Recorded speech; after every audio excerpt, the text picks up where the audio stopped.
بسم اللہ الرحمن الرحیم۔ جب بھی کسی مومن بندے کی وفات کا وقت قریب آتا ہے تو اللہ تعالیٰ ملک الموت سے فرماتے ہیں، میرے فلاں بندے کے پاس جاؤ اور اس کی روح لے کر آؤ۔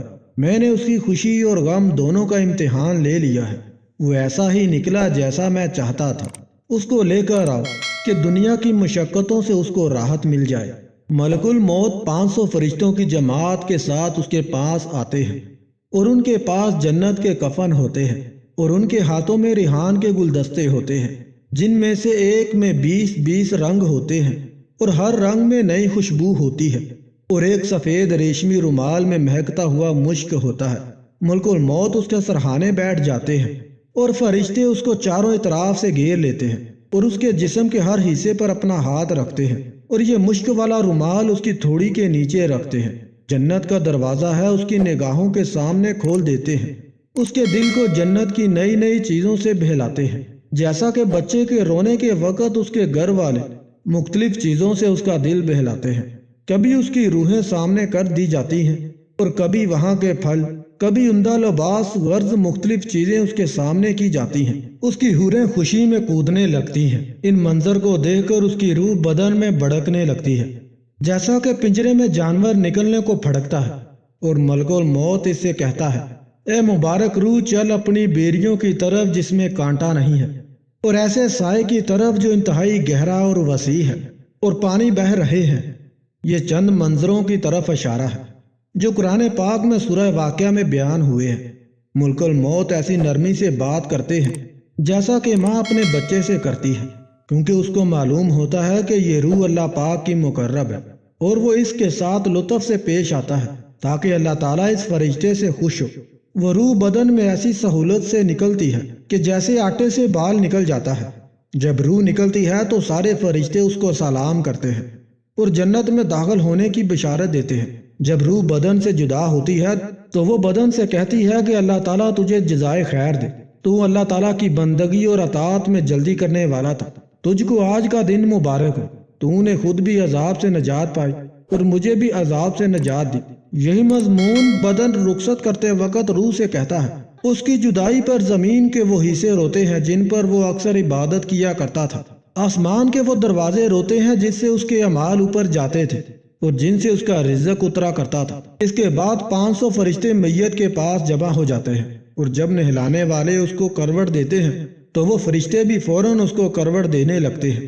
جب وہ کفن پہنانے لگتے ہیں تو فوراً اپنا لایا ہوا کفن پہنا دیتے ہیں۔ جب وہ خوشبو ملتے ہیں تو فرشتے ان سے پہلے اپنی لائی ہوئی خوشبو مل دیتے ہیں۔ اس کے بعد وہ اس کے دروازے سے قبر تک دونوں جانب قطار لگا کر کھڑے ہو جاتے ہیں اور اس کے جنازے کی دعا اور استغفار کے ساتھ استقبال کرتے ہیں۔ یہ سارا منظر دیکھ کر شیطان اس قدر زور سے روتا ہے کہ اس کی ہڈیاں ٹوٹنے لگتی ہیں، اور وہ لشکروں سے کہتا ہے کہ تمہارا ستیہ ناش ہو جائے، یہ تم سے کس طرح چھوٹ گیا ہے؟ اس کا لشکر کہتا ہے، یہ معصوم تھا۔ اس کے بعد جب ملک الموت اس کی روح کو لے کر اوپر جاتا ہے، حضرت جبرائیل علیہ السلام 70,000 فرشتوں کے ساتھ اس کا استقبال کرتے ہیں۔ یہ فرشتے اس کو اللہ تعالیٰ کی طرف سے بشارت دیتے ہیں۔ اس کے بعد جب ملک الموت اس کو عرش تک لے کر جاتے ہیں تو وہاں پہنچ کر وہ روح سجدے میں گر جاتی ہے۔ اللہ تعالیٰ کا ارشاد ہوتا ہے کہ میرے بندے کی روح کو سلامتی والی جگہ پر پہنچا دو۔ جب اس کی لاش قبر میں رکھی جاتی ہے تو اس کی نماز اس کے دائیں طرف آ کر کھڑی ہو جاتی ہے، روزہ بائیں طرف کھڑا ہو جاتا ہے، قرآن پاک کی تلاوت اور اللہ تعالیٰ کا ذکر اس کے سر کی طرف کھڑا ہو جاتا ہے، نماز کی طرف جو قدم چلے ہوتے ہیں وہ پاؤں کی طرف سے کھڑے ہو جاتے ہیں، اور مصیبتوں اور گناہوں سے صبر کرنے پر اس کا صبر قبر کی ایک جانب کھڑا ہو جاتا ہے۔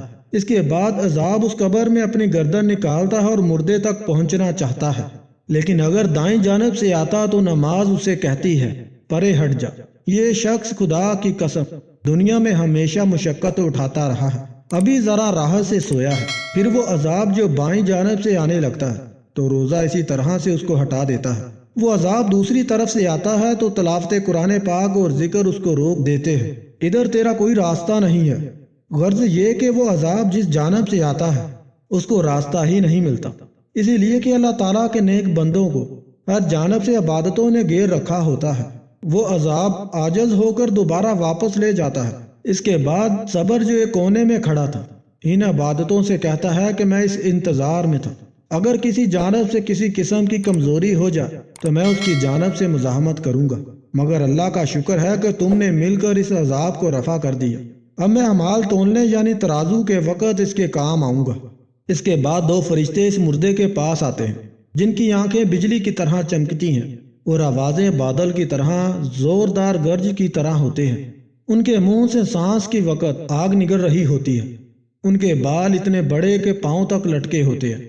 ان کے ایک مونڈے سے دوسرے تک کا فاصلہ اتنا ہوتا ہے کہ کئی دن چل کر بھی نہ پورا ہو سکے۔ مہربانی اور نرمی ان کے پاس سے بھی گزری ہو۔ البتہ سختی کا معاملہ مومنوں کے ساتھ نہیں کرتے، لیکن ہیبت ہی کیا کم ہے۔ ان فرشتوں کو منکر نکیر کہا جاتا ہے۔ ان میں سے ہر ایک کے ہاتھ میں ایک اتنا بڑا بھاری ہتھوڑا ہوتا ہے کہ اگر دنیا کے سارے انسان اور جنات مل کر بھی اس کو اٹھائیں تو بھی نہ اٹھا سکیں گے۔ وہ آ کر مردے سے کہتے ہیں بیٹھ جا۔ مردہ ایک دم بیٹھ جاتا ہے اور کفن اس کے سر سے پاؤں تک کھل جاتا ہے۔ وہ سوال کرتے ہیں تیرا رب کون ہے؟ تیرا مذہب کیا ہے؟